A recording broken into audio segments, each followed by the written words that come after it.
Bonjour et bienvenue sur l'Expert Vélo. On parle aujourd'hui du nouveau Canyon Aero de CFSLX 8 dans sa version disque. Allez, jingle!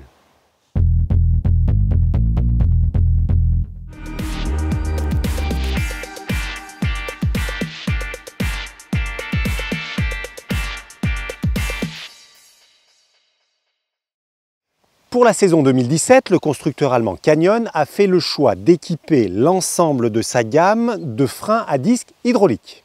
Notre modèle, l'Aero de CFSLX 8.0, se voit pourvu d'un groupe Shimano Ultegra mécanique, freinage hydraulique donc, mais disque de 160 mm à l'avant comme à l'arrière. Cette version 8.0 est équipée avec un poste de pilotage entièrement en aluminium.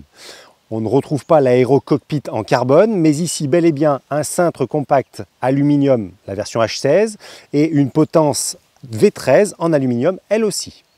Le poste de pilotage étant en aluminium, il est vrai que ma préférence va à l'Aero Cockpit en carbone qui offre un petit peu plus de filtration des vibrations. On retrouve un cadre qui possède exactement la même géométrie que sa version à patins. En revanche, le cadre a été renforcé au niveau de la fourche, mais aussi au niveau des bases et des haubans pour intégrer les freins à disque. Sur les premiers tours de roue, on peut constater que le comportement du cadre est identique. On n'a rien perdu du tout par rapport à un Aero en version à patins. Ça, c'est une bonne nouvelle. Et c'est un vélo qu'on aime à solliciter, tout simplement parce qu'il répond excellemment bien. L'une des particularités de l'Aero est d'avoir une fourche très précise. Pour les bons descendeurs, on a un pilotage très pointu, on va placer la roue là où on le souhaite et la courbe est gardée sans difficulté. Ce qui change sur cette version, c'est bien évidemment l'arrivée des freins à disque hydrauliques, mais surtout, Canyon pour la saison 2017 a fait le choix d'équiper ses Aero avec des profils de jantes de 60 mm. Le train de roulement est assuré par des Reynolds Strike. Au niveau des axes traversants, Canyon opte pour un serrage unique qui vient se clipser sur l'axe avant ou l'axe arrière de manière à être inséré ou enlevé. Là où bon nombre de constructeurs optent désormais pour des profils de section assez larges, la Strike de chez Reynolds voit un profil plutôt fin. Avec un profil de 60 mm, les rouleurs trouveront leur compte sur cet Aero. Si le Continental Grand Prix 4000 S offre longévité, résistance aux coupures et aux crevaisons, en revanche, il peine un petit peu sur le niveau de l'adhérence et de la légèreté.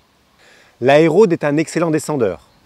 Et en version disque, on conserve exactement les mêmes caractéristiques, sauf qu'on apporte un regain de sécurité avec un freinage progressif, puissant et beaucoup plus sécurisant pour le cycliste. Le seul petit bémol vient au niveau du toucher du Shimano Ultegra, comme j'ai déjà pu le dire sur d'autres modèles.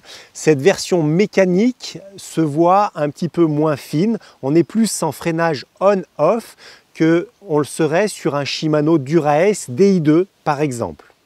Canyon a soigné particulièrement l'intégration des gaines au niveau de la fourche, mais aussi au niveau du cadre et des bases à l'arrière. L'intégration des gaines au niveau du cadre se voit pourvue de petites capsules caoutchouc qui permettent de filtrer les bruits sur mauvais asphalte. Avec des profilos de 60 mm, l'Aero n'est pas un vélo qui va exceller en montagne. Alors on s'est amusé à le tester sur des profils pentus, tant avec ces jantes-là, mais aussi avec des jantes plus petites.